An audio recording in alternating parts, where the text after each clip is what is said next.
Film की शुरुआत होती है और हम एक लेडी को देखते हैं जो देर रात तक अपने ऑफिस में अकेली काम कर रही थी। सभी लोग उसके ऑफिस से जा चुके थे। दरअसल ये लेडी एक कॉमिक बुक पब्लिशर थी, यानी कि मुख्तलिफ किस्म की कहानियों की किताबों को छपवाया करती थी। और इस काम में उसकी एक पार्टनर भी थी जिसका नाम जे यून था, जो हमारी कहानी की मेन कैरेक्टर भी है। खैर अब काफी देर हो चुकी थी। वो लेडी अपने ऑफिस में ही थी और जे यून की भेजी हुई कहानी पढ़ती है तो हैरान हो जाती है। वो कहानी पढ़कर लेडी जे यून को कॉल करती है और कहती है, ये तो मेरी मॉम की मरने की कहानी है, तुम्हें कैसे पता, तुमने कैसे लिखी ये कहानी। तभी उसकी कॉल कट जाती है। लाइट सभी बंद हो गई थी और ऑफिस खुद से सील यानी बंद होने लगा था। वो लेडी वहाँ पर जो कुछ भी कर रही थी सब कुछ कंप्यूटर की स्क्रीन पर एक कॉमिक बुक की शक्ल में चल रहा था। उसे कुछ समझ नहीं आती कि उसके साथ हो क्या रहा था। उसे वहाँ पर अजीब अजीब आवाजें भी सुनाई दे रही थी। तभी कोई पीछे से आकर उस पर चाकू से वार करता है। उसे बेरहमी से मार दिया था। सीन यहीं पर कट होता है। हमें दो ऑफिसर्स दिखाए जाते हैं जिनको इस लेडी का केस हल करने के लिए दिया गया था। इनमें से एक का नाम ऑफिसर की था। की का साथी उससे कहता है, देर रात इस बिल्डिंग में कोई भी नहीं था, सब लोग जा चुके थे, मुझे नहीं लगता इसे किसी ने मारा होगा, क्या पता इसने खुद ही अपनी जान ली हो। तभी इनकी एक लेडी ऑफिसर इनको कंप्यूटर स्क्रीन पर कॉमिक बुक के सफ़े दिखाती है। जैसा हाल उस लेडी का था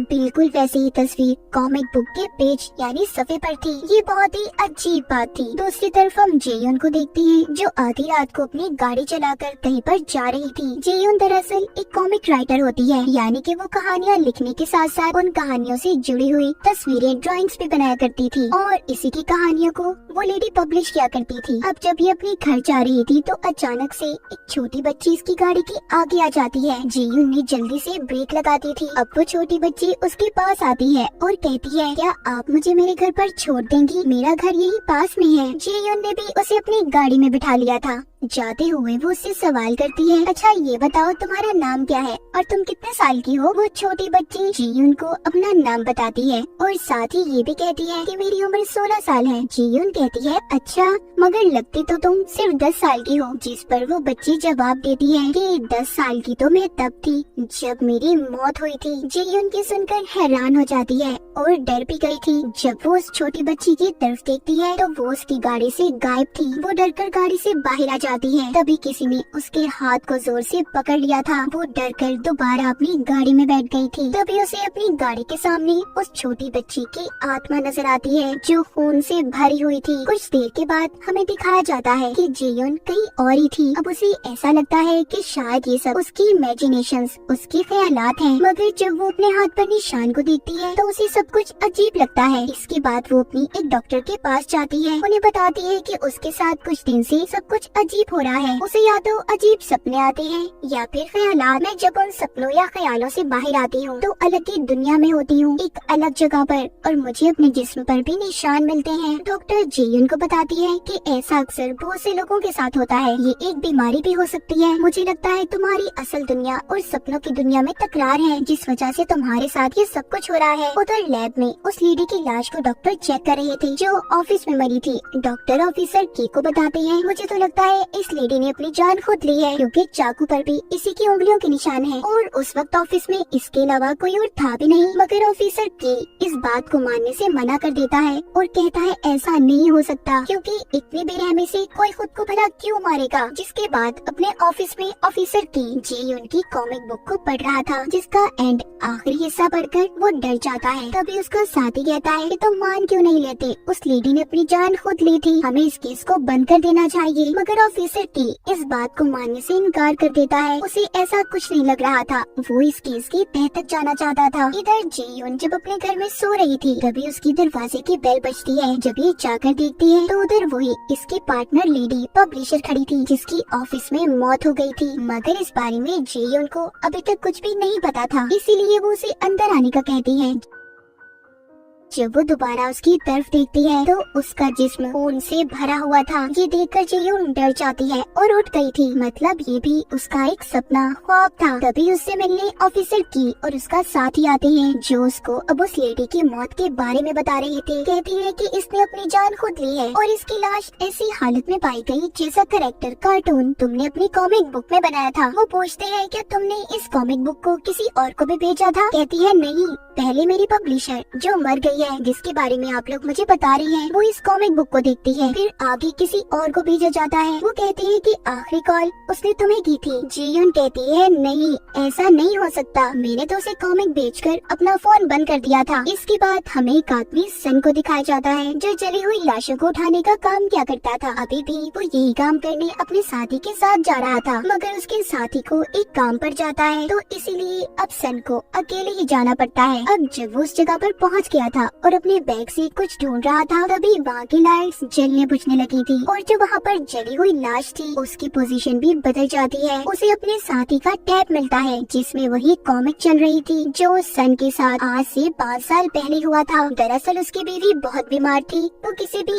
इलाज से ठीक नहीं हो पा रही थी, तो सन ने अपनी बीवी को गलत दवाइयाँ देकर मार दिया। और जब ये सारी अपनी कहानी टैब में देखता है तो हैरान हो जाता है और बहुत ज्यादा डर गया था। तभी जली हुई लाश उसे पीछे से पकड़ लेती है और किसी चीज ने उसे खींचकर बंद कर दिया था जहाँ पर लाशों को रखा जाता। यहाँ पर हम देख पाते हैं उसकी बीवी की आत्मा उससे बदला लेना चाहती थी क्योंकि उसने बिना किसी वजह से अपनी बीवी को मार दिया था। यही कॉमिक बैठा ऑफिसर की भी देख रहा था, उसे भी कुछ शक सा होता है, इसीलिए वो तहकीक करने हॉस्पिटल पहुंच गया था। उधर जीयून को भी जब इस कॉमिक के बारे में पता चलता है तो वो सन को बचाने उसके पास आ गई थी, मगर उसने अपनी बीवी के डर की वजह से खुद ही को मार लिया। तभी उधर ऑफिसर की भी आ जाता है जो अब जीयून को सन का कातिल समझ रहा था। वो जीयून को पकड़कर अपने साथ ले गए थे। जीयून उनको बताती है मैंने उन्हें नहीं मारा, मैंने तो वहाँ पर एक आत्मा को देखा था। ऑफिसर की कहता है चलो मान लेते हैं कि तुमने उन्हें नहीं मारा, फिर तुम्हें उस लेडी और सन की जिंदगी के बारे में कैसे पता कि उनके साथ ये सब कुछ हुआ था और तुमने उनकी जिंदगी पर कॉमिक भी लिख दी। यहाँ पर जीयून ऑफिसर को बताती है मैंने ये कॉमिक्स, ये कहानियाँ लिखी ही नहीं है। दरअसल 1 साल पहले मेरी एक कॉमिक मशहूर हुई थी, उसके बाद मुझे कोई नया आइडिया नहीं आया। एक दिन मुझे एक अनजान नंबर से ईमेल आई जिसमें बहुत ही अजीब सी ड्राइंग्स की तस्वीरें बनी हुई थी, बिल्कुल वैसे जैसे मैं लिखना चाहती थी और मेरी सारी कहानियाँ उन्हीं तस्वीरों पर होती हैं। और आज तक ना मैंने ये जानने की कोशिश की कि मुझे मेल्स कौन करता है। अब सभी को जेयून की कहानी सुनकर यही लग रहा था जो इंसान जेयून को ईमेल्स भेजता है वो ही असल कातिल है, उसे ही सबके बारे में पता है और वो ही सबको मार रहा है। अब ऑफिसर बहुत ज्यादा छानबीन के बाद उस ईमेल्स का एड्रेस पता कर लेते हैं जहाँ से वो मेल जाया करती थी। इसी दौरान इनके पास एक छोटी बच्ची का केस आता है जो कुछ साल पहले अपने घर से लापता हो गई थी। उसका नाम हियून था और उसकी आखिरी लोकेशन वहीं का पता था जहाँ से जेयून को मेल जाया करती थी और इसी पते पर जेयून भी आज से 5 साल पहले रहा करती थी। ऑफिसर की जेयून को उसी पते पर लेकर जाता है और पूछता है क्या तुम हियून को जानती हो? वो बताती है हाँ मैं जानती हूँ। आज से कुछ साल पहले जब मेरे पास कोई नौकरी नहीं थी तो बहुत परेशान बैठी थी, मैंने देखा हियून दीवार पर ड्राइंग बना रही थी। तभी कुछ लोग आकर उसे परेशान करने लगे, मैंने उसे बचाया, मुझे उस पर बहुत तरस आ रहा था, उसका इस दुनिया में कोई भी नहीं था तो इसीलिए मैंने उसे अपने साथ रख लिया। हमारी बहुत अच्छी दोस्ती हो गई थी। एक दिन एक औरत हमारे घर पर आई, वो हियून को मारने लगी। उसका कहना था कि इसकी वजह से मेरे बच्चे की मौत हुई है, इसने जैसी ड्राइंग बनाई थी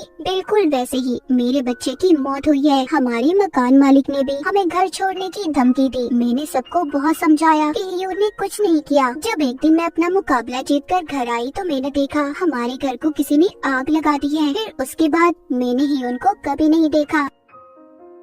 फिर सारी कहानी सुनाने के बाद जेयून ऑफिसर की को उसी घर के अंदर लेकर आती है जहाँ पर एक कंप्यूटर पड़ा था और इसी कंप्यूटर से जेयून को ईमेल जाया करती थी। ऑफिसर की को अभी शक था कि ये काम शायद हियून का है, वो ही चुप कर तुम्हें मेल्स करती हो। जेयून कहती है नहीं, मुझे नहीं लगता कि वो ही सब कुछ करती है। ऑफिसर की कहता है देखो इस जगह के बारे में तुम्हारी या हियून के अलावा कोई नहीं जानता। इसके बाद खैर ये दोनों होटल में जाते हैं। तभी हम यहाँ पर देखते हैं कि कोई ऑफिसर की और जेयून पर नजर रख रहा है। यहाँ पर ऑफिसर की को उसके साथी की कॉल आती है। तभी जेयून को भी हियून का मैसेज आया था कि वो उससे मिलने उसके पुराने घर पर आए। ये मैसेज देखकर जेयून घबरा गई थी और बिना किसी को बताए ऑफिसर की गाड़ी लेकर निकल गई थी। ऑफिसर की उसे बहुत पूछता है कि कहाँ जा रही हो, मगर वो कुछ नहीं बताती और गाड़ी लेकर चली जाती है। अब जब ये अपने पुराने घर पर पहुँचती है मगर अचानक से कोई आकर इस पर हमला कर देता है जिससे ये बेहोश हो गई थी। उधर ऑफिसर की अपने साथी को कॉल करता है और जेयुन के बारे में बताता है कि वो भाग गई है। ये सुनकर उसका साथी कहता है अभी तो होटल में तुम दोनों साथ ही थे। उसकी ये बात सुनकर ऑफिसर की हैरान हो जाता है क्योंकि उसने अपने साथी को तो ये बताया ही नहीं था कि वो दोनों होटल में भी गए थे। अब इसीलिए ऑफिसर की उसकी लोकेशन से अपने साथी का पीछा करता है और यहाँ पर हमें ये बात पता चलती है कि हियुन बनकर जेयुन को मैसेज ऑफिसर की के साथी ने किया था और उसे बेहोश भी। अब जेयुन ऑफिसर की के साथी के कब्जे में थी। वो उसे अगवा करके एक जगह पर ले आया था और उससे पूछता है कि मुझे बताओ हियुन कहाँ पर है जो इन कॉमिक्स में तुम्हारा साथ देती है। यहाँ पर वो उसे एक छोटी बच्ची की तस्वीर दिखाकर पूछता है इसे तुम और तुम्हारी साथी हियुन ने ही बनाया है ना, बताओ मुझे वो कहाँ पर है। दरअसल ऑफिसर की के साथी के साथ कुछ साल पहले एक हादसा हुआ था जब उसने पुलिस की नौकरी के लिए अप्लाई किया और उस वक्त वो एक लड़की को भी पसंद करता था जिससे वो शादी करने वाला था। मगर एक दिन जब बहुत तेज बारिश हो रही थी और वो अपने घर जा रहा था तो एक छोटी बच्ची उसकी गाड़ी के आगे आ जाती है और बहुत बुरा एक्सीडेंट हो गया था जिसको वो बचाना तो चाहता था मगर सोचता है कि अगर मैंने इसे बचा लिया तो मैं फंस जाऊंगा और पुलिस की नौकरी भी नहीं मिलेगी और ना ही मेरी शादी होगी। ये सोचकर वो उस बच्ची को नहीं बचाता और मरने देता है। ये वही बच्ची थी जो जेयुन को कहानी के शुरू में मिली थी, यानी कि उस बच्चे की आत्मा। और इसी वजह से ऑफिसर की का साथी जेयुन को मारना चाहता था क्योंकि उसे ऐसा लग रहा था कि उसके राज का इसे पता चल गया है। जैसे औरों की जिंदगी की कहानी सामने आई इस तरह उसका राज भी सामने आ जाएगा। अब जैसे ही वो जेयुन को मारने वाला था तभी उस जगह की लाइट्स बंद हो जाती हैं और अब उस बच्ची की आत्मा उनके सामने आ गई थी। तभी यहाँ पर ऑफिसर की भी पहुँच जाता है जो जेयुन को बेहोश देखता है और साथ ही वो देखता है कि उसके साथी ने अपने सर पर गन रखी हुई है। वो उसे समझाता है ऐसा मत कर, गन मुझे दे दो। उसका साथी कहता है मैं ऐसा नहीं करना चाहता। उस बच्ची की आत्मा जो मुझसे ये सब करवा रही है मुझसे बदला लेना चाहती है। तभी वो गन जल जाती है। ऑफिसर के साथी की मौत हो गई थी। इसके बाद उस जगह पर कमिश्नर आता है जो ऑफिसर की से पूछता है कि उसकी मौत कैसे हुई, जिस पर वो बताता है कि उसे आत्मा ने मारा है। कमिश्नर कहता है तुम पागल हो गए हो, ऐसा कुछ नहीं होता, तुम उसके साथ थे इसीलिए पहला शब्द तुम पर जाएगा, इसीलिए मैं जो कहता हूँ वही करते जाओ। एक दिन अब ऑफिसर की जब बैठा अपने साथी को याद कर रहा था तो एक लेडी ऑफिसर आती है जो उसे उस छोटी बच्ची की बनी हुई तस्वीर देती है जो मरने से पहले इसके साथी के पास थी। उसी बच्ची की जो उसकी गाड़ी के आगे आकर मर गई थी। वो उससे मिलती जुलती जेयुन की कॉमिक्स देखता है। उसे फिर से उस पर शक हो रहा था। उधर जेयुन को फिर से उसकी मेल्स आती हैं। अब उन तस्वीरों में कोई और नहीं बल्कि अब जेयुन से मिलती जुलती तस्वीरें थी, यानी कि उसकी अपनी कहानी। अब यहाँ पर हमें जेयुन और हियुन की कहानी दिखाई जाती है। जब हियुन छोटी थी तो अजीब किस्म का बर्ताव किया करती और साथ ही ड्राइंग्स भी बनाती थी। उसके डैड ने उसे अपने घर से निकाल दिया ये कहकर कि वो उसे उसकी मॉम की याद दिलाती है। हम यहाँ पर देख पाते हैं कि हियुन के डैड कोई और नहीं बल्कि मिस्टर सन था जिसने अपनी बीवी को खुद मारा था। फिर हियुन ने जेयुन को बताया जब से मैं अपने माँ बाप से अलग हुई हूँ तब से मैं मरे हुए लोगों को सुन सकती हूँ और वो आकर मुझे अपनी कहानियाँ सुनाती हैं। फिर न जाने मुझे क्या हो जाता है, मैं ना चाहते हुए भी ड्राइंग्स बनाने लग जाती हूँ। तभी ये सब जानने के बाद जेयुन को आइडिया आता है। वो उसकी बनाई हुई ड्राइंग्स को इस्तेमाल करने लगी। अपने नाम से वो उसे पब्लिश करवा लिया करती थी और एक बहुत अच्छी कॉमिक राइटर बन गई। एक दिन हियुन को जब इन सब बातों के बारे में पता चला तो उसने जेयुन से पूछा कि तुम मेरी ड्राइंग्स का गलत इस्तेमाल कर रही हो। वो कहती है ये सारी कहानियाँ आत्माओं की है, इन्हें छपवाना पब्लिश करना अच्छी बात नहीं है, वो आत्माएं लोगों को मारेंगी। जेयुन कहती है हमें क्या लेना देना, हमारा तो फायदा है ना इन बातों में। हियुन जान चुकी थी कि जेयुन के दिल में अब लालच आ गई है, वो जल्दी कामयाब होना चाहती है। उसने घर को आग लगा दी और जेयुन को अपने ड्राइंग्स ले जाने से मना करती है। तभी उनके बीच में बहुत लड़ाई हो रही थी। इसी बीच जेयुन ने